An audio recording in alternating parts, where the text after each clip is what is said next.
Hey class, today we'll be learning about subject-verb agreement. Subject-verb agreement means that the subject and verb must agree. This means they both need to be singular or both need to be plural. Jackson, you have a question? How can a subject and a verb disagree? Okay, may you read this out loud? My dog growls at the postal carrier. Okay. Now read it aloud. My dog growls at the postal carrier. See how one sounds better? Yeah, but why? The subject of the sentence, dogs, is plural, so there's no need for the S in growls. So my dogs growl at the postal carrier, or vice versa. My dog growls at the postal carrier, because the subject is singular, so the verb must be plural. Could we use a different sentence maybe? Okay, sure.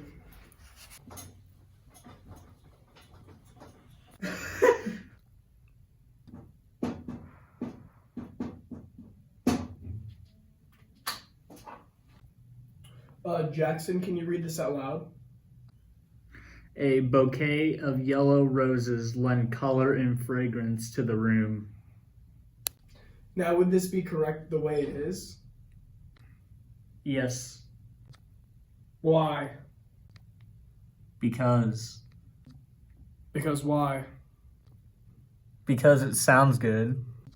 Well, it's not, because bouquet is the subject and lend is the verb. So lend would need an S to make it lends. And then, could you read this out loud? A bouquet of yellow A bouquet of yellow roses lends color and fragrance to the room. That was good. Now we're going to try one final sentence.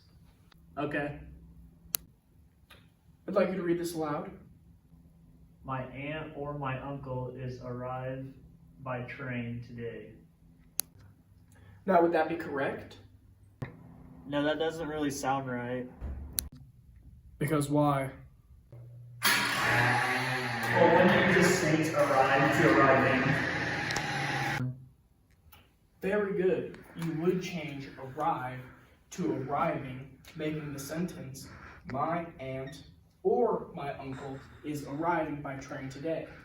Now that's because you have two subjects, aunt and uncle, connected by an or, making arriving singular. Do you understand? Yeah, I get it. All right, we're gonna move on and we're gonna start working on, well, that's all the time we have today, class. But be ready though, next week we're gonna learn about trapping raccoons with other raccoons. You're dismissed.